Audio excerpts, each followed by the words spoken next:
Assalamualaikum warahmatullahi wabarakatuh. Perkenalkan kami dari kelompok 3, kelas 19 5B24, Prodi Sistem Informasi Kampus UBSI Cikarang.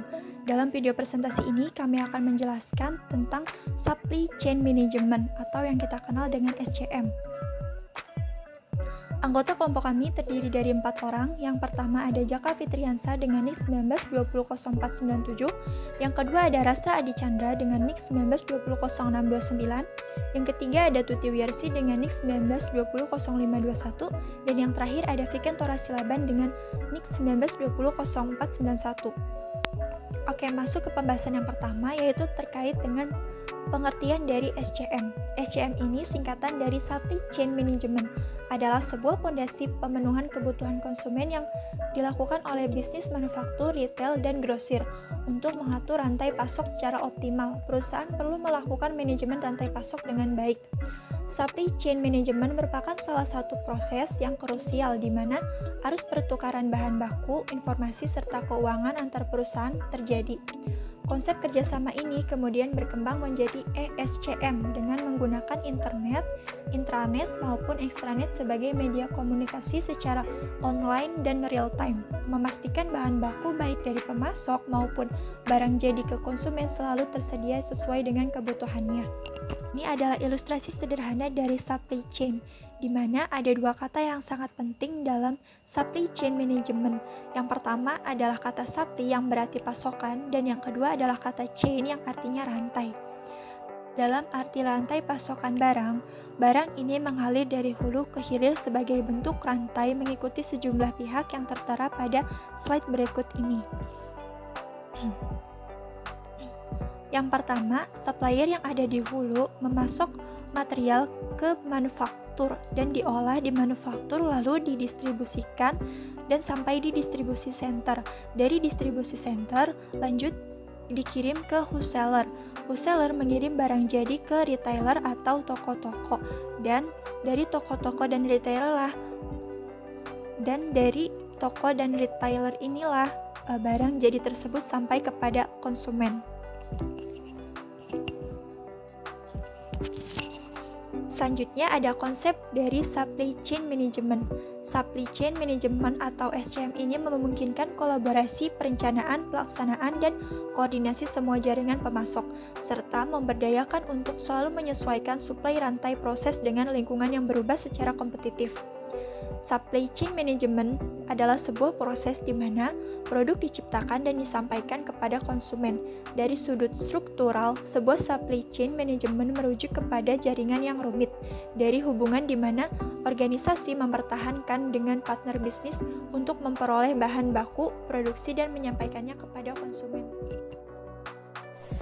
Oke, di pembahasan selanjutnya yaitu Supply Chain Management Planning, di mana perusahaan perlu menyeimbangkan penawaran dan permintaan, menjalankan bisnis mereka berdasarkan aktual versus diperkirakan permintaan. Dengan SCM dapat dimodalkan rantai pasokan yang ada, menetapkan tujuan, perkiraan, pengoptimalan dan jadwal waktu, materi, dan sumber daya lainnya dengan kegiatan perencanaan antara lain seperti yang ada di slide, yaitu ada permintaan, perencanaan, dan peramalan, lalu ada safety stock perencanaan, lalu menyediakan perencanaan seluruh jaringan, lalu ada distribusi perencanaan dan pasokan strategis rantai desain. Oke, berikutnya yaitu manfaat perencanaan SCM atau Supply Chain Management. Yang pertama yaitu meningkatkan akurasi permintaan dan tingkat pemenuhan pesanan kepuasan. Lalu yang kedua, mengurangi tingkat persediaan dan perputaran persediaan meningkat di seluruh jaringan. Dan yang ketiga, meningkatkan profitabilitas dan produktivitas. Dan yang terakhir, mengintegrasikan proses penjualan dan perencanaan operasi. Oke, selanjutnya yaitu Supply Chain Management Execution, di mana untuk memenuhi tantangan dinamika pasar yang berubah dengan cepat, perusahaan perlu mensinkronkan semua logistik, transportasi, dan pemenuhan operasi selama 24/7. Supply chain management memungkinkan untuk melaksanakan perencanaan rantai supply dan menghasilkan efisiensi tinggi pada biaya terendah. Dapat juga merespon permintaan melalui jaringan supply responsif di mana distribusi, transportasi, dan logistik yang terintegrasi ke dalam real-time proses perencanaan. Dan fitur yang termasuk dalamnya adalah yang pertama yaitu pemenuhan order, lalu yang kedua ada pembelian, dan ketiga ada angkutan, dan yang keempat ada pergudangan, dan yang kelima ada pabrik. Baik, selanjutnya itu ada manfaat eksekusi supply chain. Yang pertama itu ada peningkatan pesanan, produksi, dan pelacakan eksekusi dengan Refined Enabled Process. Yang kedua itu ada visibilitas global, langkah-langkah proses transportasi yang berbeda, dan transparansi yang lebih tinggi. Yang ketiga itu ada peningkatan efisiensi gudang dan memperluas visibilitas real time dan kontrol operasi gudang. Dan yang keempat itu ada mengurangi biaya pokok penjualan di seluruh perusahaan. Oke, selanjutnya itu ada SCM kolaborasi. Untuk menekan biaya sambil meningkatkan inovasi, kita dapat melakukan bisnis di daerah dan negara yang biayanya lebih rendah, mengembangkan dan memelihara hubungan dengan pemasok global, atau outsourcing kegiatan non-strategik kepada pemasok.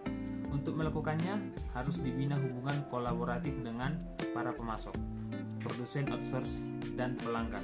Jaringan suplai kolaborasi termasuk dalam SCM, membantu menghubungkan dan berkolaborasi dengan, di mana SCM ini kita bagi menjadi 3, yaitu yang pertama ada pemasok, memberikan mereka akses mudah untuk memberikan informasi rantai, memfasilitasi kemampuan untuk melakukan sinkronisasi pasokan dengan permintaan.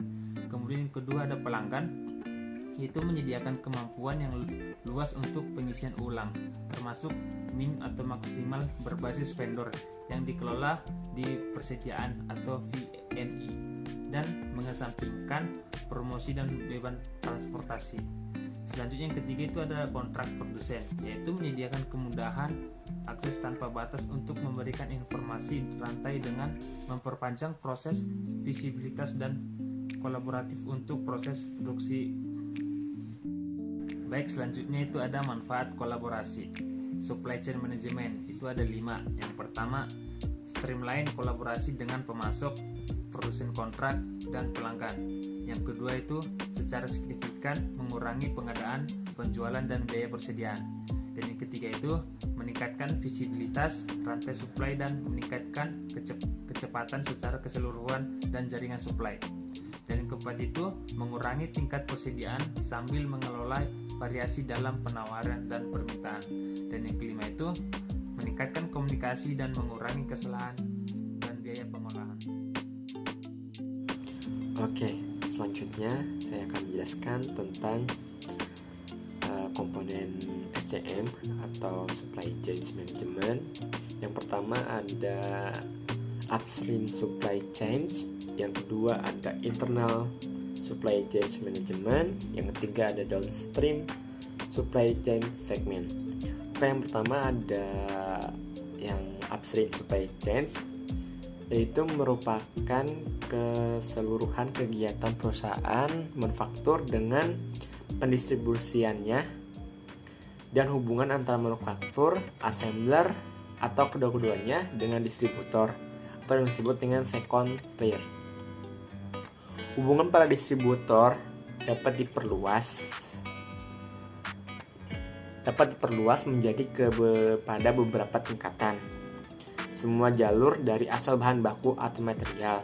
Kegiatan utama dalam upstream chain ini adalah pengadaan barang. Lalu yang kedua ada internal supply chain management, yaitu merupakan keseluruhan proses pengiriman barang ke gudang penyimpanan yang kemudian akan digunakan untuk transformasi proses bisnis, masukkan bahan baku dari distributor ke dalam hasil keluaran. Dalam hasil keluaran perusahaan tersebut, kegiatan utama dalam internal supply chain management adalah manajemen produksi, fabrikasi, dan pengendalian persediaan.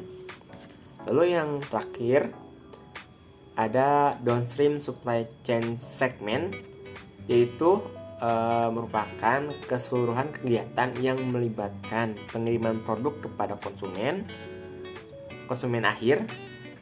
Lalu kegiatan utama dalam downstream supply chain segment ini adalah distribusi, pergudangan, transportasi, dan layanan penjual. Oke, next. Oke, lalu ada tantangan SCM. Yang pertama, ada tantangan yang melibatkan banyak pihak dengan kepentingan yang berbeda atau bertentangan. Yang kedua, perbedaan bahasa, zona waktu, dan budaya antar perusahaan. Yang ketiga, ada ketidakpastian pasokan lead time pengiriman, harga, dan kualitas bahan baku, serta yang hal lainnya. Lalu yang keempat, ada kerusakan mesin, kinerja mesin, ketidakpastian kualitas produksi, dan hal lainnya. Oke, mungkin sekian yang kelompok kami bisa sampaikan berdasarkan hasil rangkuman materi pertemuan 12 perihal tentang SCM atau Supply Chain Management. Mohon maaf kurang lebihnya. Saya tutup dengan wassalamualaikum warahmatullahi wabarakatuh.